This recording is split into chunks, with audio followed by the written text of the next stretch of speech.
Well, good morning, everybody, and welcome back to the Jim Leach Show here on 970 WMAY, the news and talk of Springfield. 15 days to go until Election Day, and that's something that probably fills the candidates with both a little bit of trepidation and probably a great deal of anticipation. It could be a grueling process here, so we appreciate it when the candidates are willing to take time out of their very busy schedules to sit down with us and to sit down face-to-face with each other to talk about the issues in their races, and we've got that planned all throughout this week, starting this morning in what is a very important race here in Sangamon County, the race for Sangamon County Circuit Clerk, the person who maintains the court records that can be so vital when you're dealing with divorces, with litigation, criminal cases.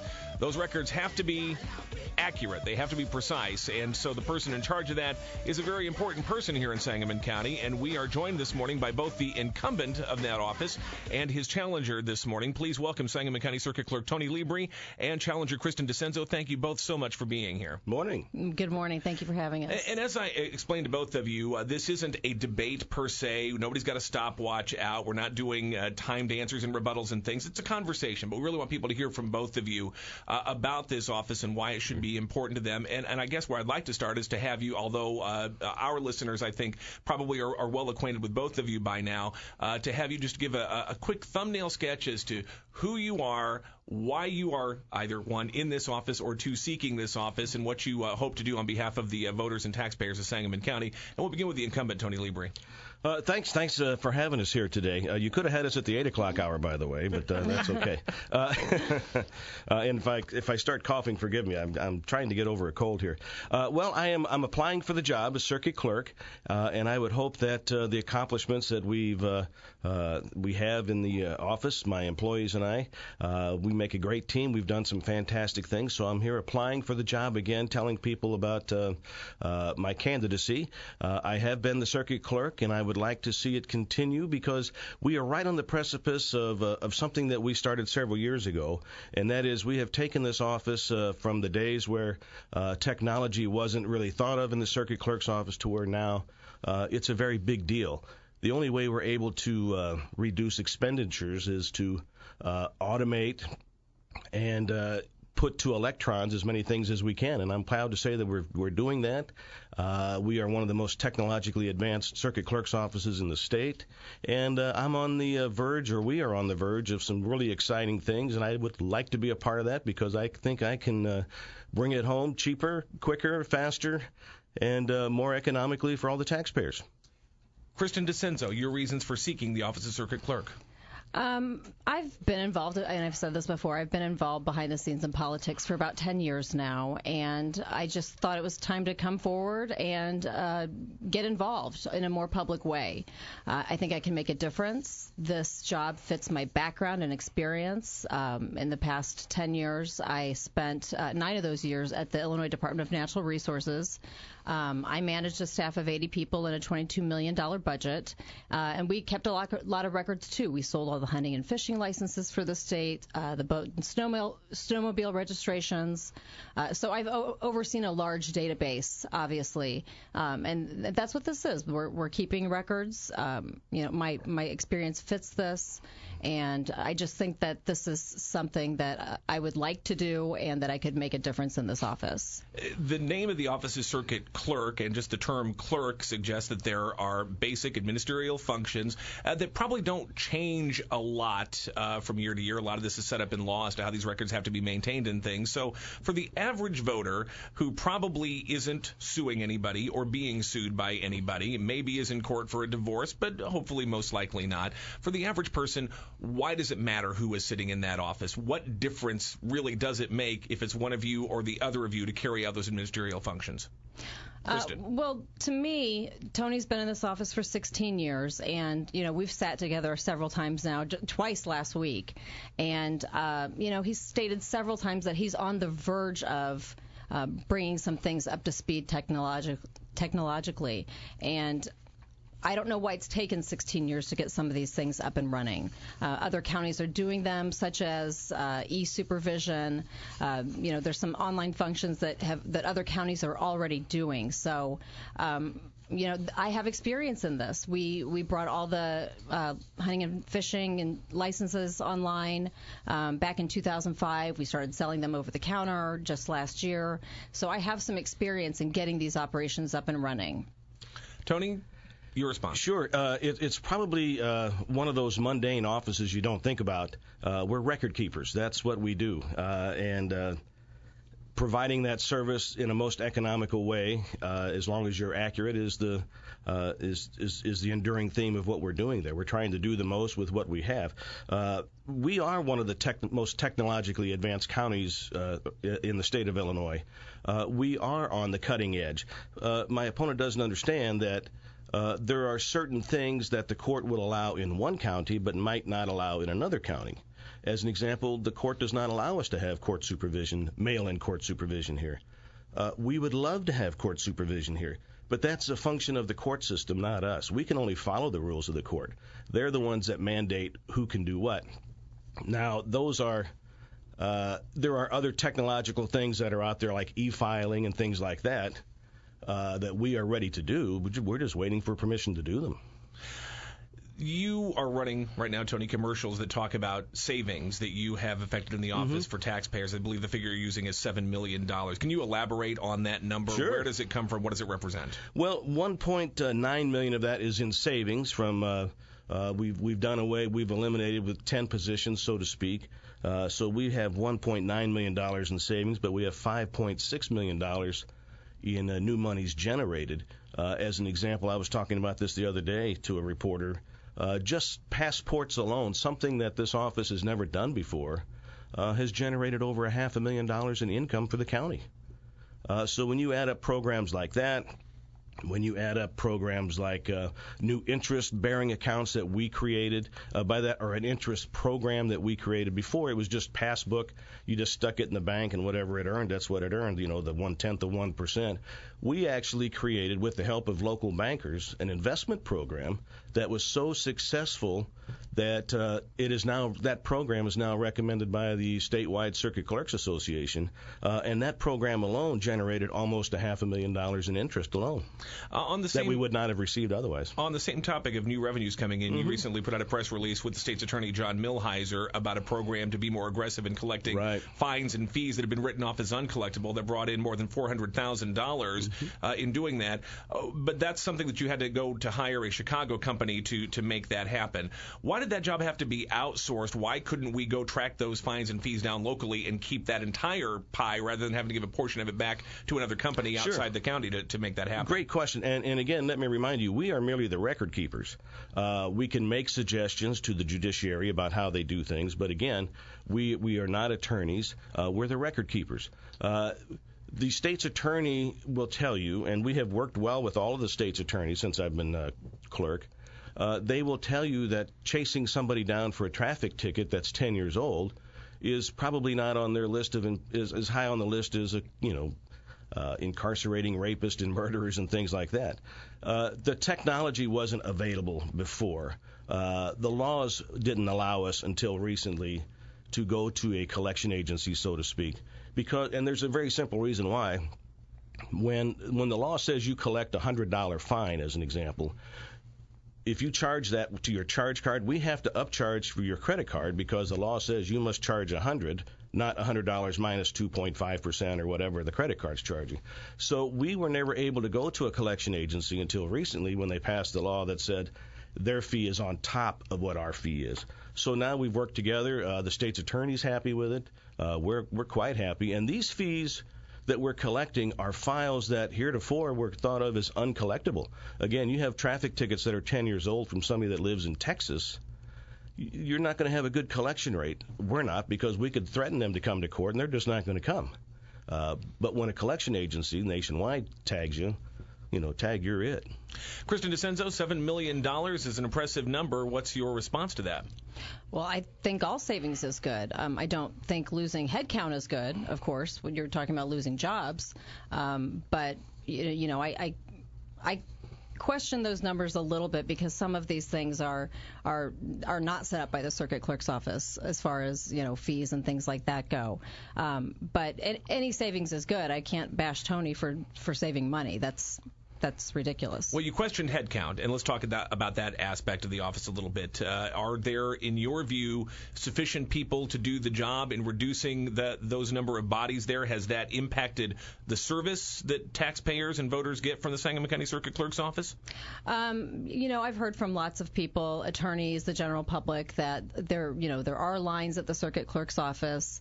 It's not as user-friendly as it should be. I have said that I think we should offer some evening hours and some weekend hours.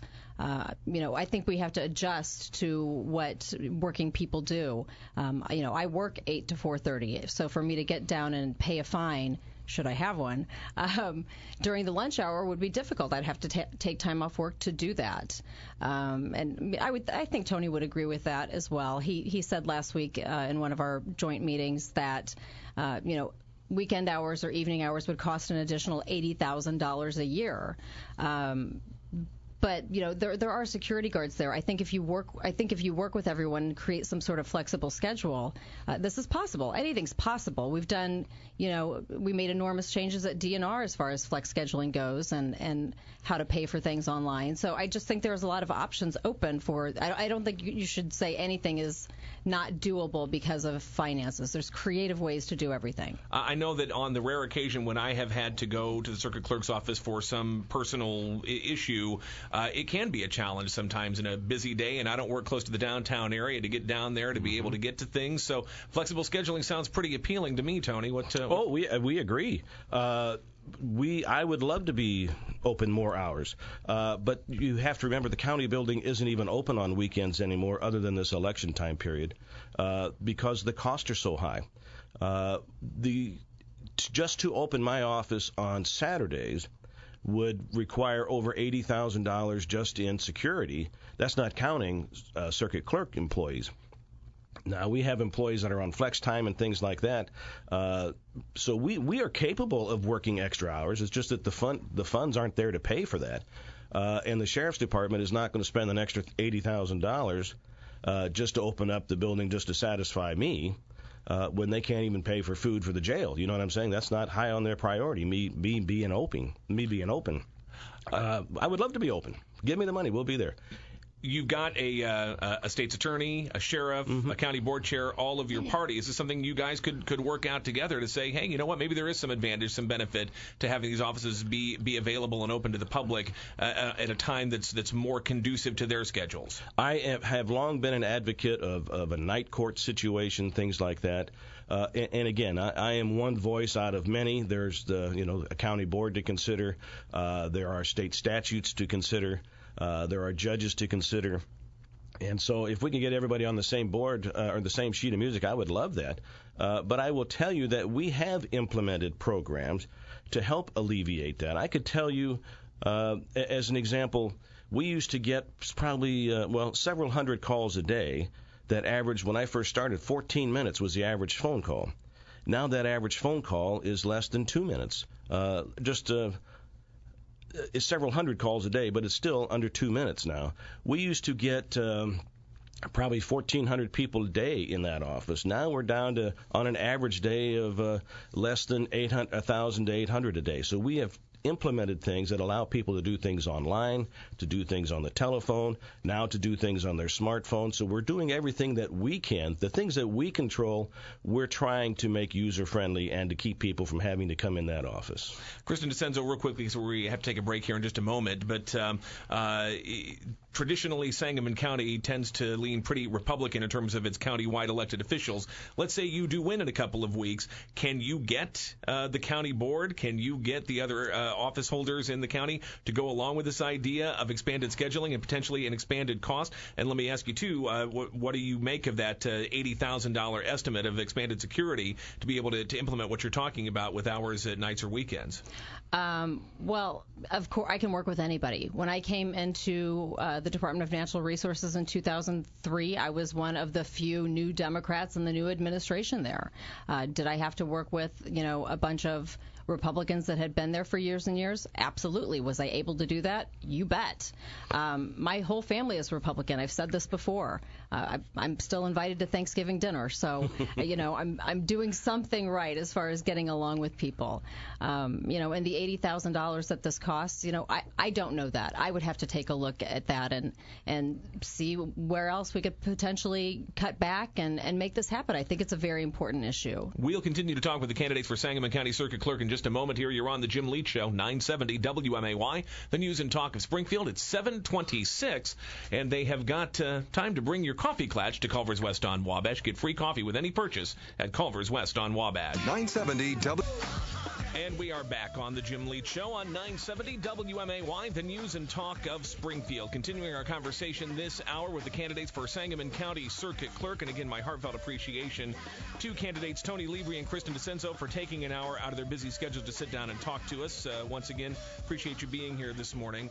I want to dive into something that seems to have set this race apart a little bit this year. Again, the Circuit Clerk's office, not necessarily one of the sexiest things we ever talk about in a political season, but this year we've had a few headlines coming out about comments, Tony, that you made actually a few weeks back that have been getting some play regarding problems in the office when you came in now 16 years ago, and how things have changed since then. And you have referenced there were issues of corruption, maybe even evidence disappearing, things along those lines at times. And it's been called into question a little bit as to whether or not maybe some of those issues had been exaggerated. Can you explain again what you were talking about and how you back up the things you were saying? Well, a reporter came up to me and asked me some questions about, what things were like, what did we improve? And I said, well, you have to understand, we, among other things, and there was 2 interviews, by the way. You only heard part of one interview with that was in the paper. And if both were available, it probably would have answered a lot more questions. But to make a long story short, I had indicated that we had some problem employees during my first term. And it was they were doing we suspected some of them of doing some illegal things. We found one doing something illegal. That particular person was prosecuted. But it's very difficult back in the days when things weren't computerized. As an example, we suspected one person of misplacing files on purpose so that when that person would go to court, there'd be nothing to back up the ticket with, as an example, traffic tickets. Very difficult to prove. But we were able to fire the 4 people that we suspected of doing inappropriate things like that. The fact that we couldn't brag or that we didn't want to brag about it seems to be the issue here. Why didn't we talk about it? Well, why would I talk about something negative about the office? I want people to think positive things. The important thing is everybody was fired that should have been fired, and they were done within the limits of the law. And unless you were prosecuted and convicted, we can't release their names. Were any of those incidents worthy of being forwarded on for prosecution? Oh, yeah, and one person was prosecuted. But by the way, if you're a first-time, if it's the first time you've been convicted of a crime and it's just a little thing like misplacing a file or notifying the Secretary of State that this person should be cleared, his driving record, what's the penalty going to be for that? They're not going to serve time. It's going to cost us more to prosecute somebody like that and take months of investigation and thousands of dollars to prosecute it, where we just fired the person for other reasons. And that's why we did it that way. And Kristen, you have raised questions then about this conversation that has gone on and the way these incidents were handled. What's your issue? My main issue is that no one seems to remember anything about it. These are extremely serious accusations that Tony has brought up. John Schmidt says he doesn't remember it. Sheriff Neil Williamson says he... Well, no, that's not accurate because there was one person prosecuted, and that person's name and everything was printed in the paper. Tony, you said there were gangs running out of the office. You said there was cocaine being stolen. The person that was arrested was a gang member. And that's what we were talking about. And she was mentioned. So don't say that nobody knew anything, because they did. That's what they're saying, Tony. That's not what I'm saying. Read the article. The person's name was there, and the sheriff's department said, yes, we did work with him on that one. So, I mean, why do you say nobody knows anything? That's not accurate. You said it was a complete and total mess, and that you came in and cleaned it up. And then, 16 years later, we hear about it. I find that fascinating that no one, and no, they have said this. They were quoted in the paper as saying, we don't remember anything like this happening. When I submitted a letter just a couple weeks ago to State's Attorney John Milhiser and said, can you please look into this a little more? And he said, I'll forward this on to the sheriff. And the sheriff just said, these cases are closed. That's exactly right. These people were fired. Other than the case where the cocaine was stolen, you didn't refer any of these on for prosecution to the state's attorney? We got advice from some of the police on how to try to catch somebody. But like I say, sometimes you just can't prove it. We suspected things. We knew we were right, but it's just difficult to prove it in a court of law. So we were able to find other reasons to fire those people for, and sure enough, those problems went away. But you didn't refer. I mean, because that really would be the call of the prosecutor, right? Is to determine whether or not there's a basis for taking the case. Well, if we trial. could have caught somebody again, you find somebody misplacing a file on purpose. How do you prove that? They could just say, "Oh, I'm sorry, I thought that was an R instead of a D or something." What's the charge? You automatically misplaced a file. We knew what they were doing, but how do you prove that? Official misconduct? Again, how do you prove that? But why is this just coming up now? I mean, why had we never heard about this before? Well, because it wasn't anything to brag about. It's still not anything to brag about. It was just one part of a conversation that came up, and I happened to mention, not thinking it would be a news story. Now, it is true that if you are dealing with employees in an office and there are problems that arise, not all of that is going to wind up being a case for the police or the prosecutors, correct? I mean, some of these you'll just handle internally through firing people. Absolutely, but I guess I'm just used to working at the state level, and we have an office of, the Inspector General. So, these things, when I would suspect something of going on in my office, I would refer it to someone who would, come and interview me and interview the employee and interview other staff. And, I guess it's just a concern to me that, you can have active gangs running in your office and have, no recourse for that. That's concerning to me that this is kind of standard operating procedure in the county building? Oh, my, come on. This was 15 years ago. I didn't say it was standard operating procedure. You said it took you 4 to 5 years. You don't give me any credit for taking care of the problems. Your two predecessors also raised some questions about this, though, and said, boy, to them, that's not the office that they remember. Carl Oblinger and Candy Trees both said, he's painting a picture here that doesn't sound familiar to us at all. Well, and again, I never implemented them or implicated them. I just said that these people were there when I got there. I never mentioned Candy's Trees in that the whole interview. People are just putting 2 and 2 together and getting 100. And the only time I mentioned Carl Oblinger's name is when the attorneys or when the reporter said, "Who was the clerk before you?" I said, "Carl Oblinger." That's the only time I mentioned anybody's name. I never said those two ran a terrible office. I've never said anything like that. Like I say, it's my opponent just using this, trying to make a story out of it. And quite frankly, if this is the best she's got, something that happened 15 years ago, then Tony, this I'm was pretty your story. confident. This was not my story. This was your story. Well, amen. But, I mean, you're the one that's put it in 100% of your ads. I mean, your newspaper ads, your radio ads. This is all you got. I think the claims you've made are a huge deal. This is well, of course you do, because you're my opponent. That's what you're supposed to do. Let's talk about management of the office today now. Whatever happened 15 years ago, would you both agree that it's a different office today than it was 15 years ago? Of course. I wouldn't know. I haven't managed the office for 15 years, enough. So I wouldn't know. Let's look at the office today. We talked about the fact that there's been cost savings there. There's been a reduction in headcount. You've raised some concerns that maybe that's been too deep in the headcount. What's your assessment of the budget today in the circuit clerk's office? Is it adequate for the job? Should it be increased? Do we need more resources devoted to the operations of the circuit clerk's office? For the amount of staff they have, 57 full-time employees and a total of 66 employees, it seems like a very small budget to me, actually. I'm used to working in bigger numbers, but what I managed before was a bigger operation. It was a statewide operation. It wasn't a county-wide operation. So, I know how tight budgets are. I saw my own budget at the state slashed, 9 years in a row. But I think you have to have a good relationship with your other county-wide elected officials and, your county board members to make that kind of headway.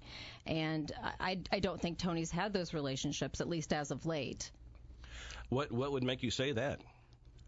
What would make me say that you haven't had those relationships as of late? Yeah, I get along fine with my fellow county people. You get along fine with your fellow Republicans? Yes, I do.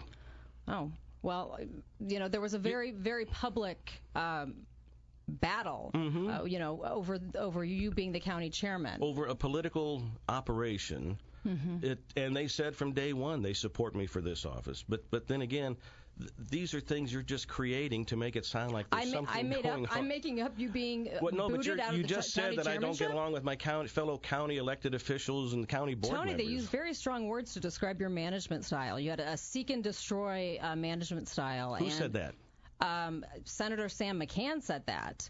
That you were difficult to work with, that you used profanity. I mean, we can go back to these articles. I don't remember from March Sam and McCann April saying that, but I think you'll find he supports me.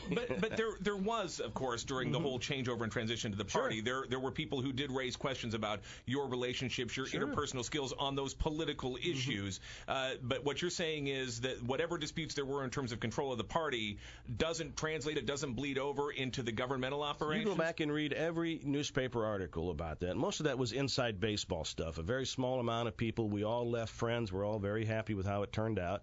But I think you'll find if you read every article that was published about that, they all said they support me for circuit clerk and always have.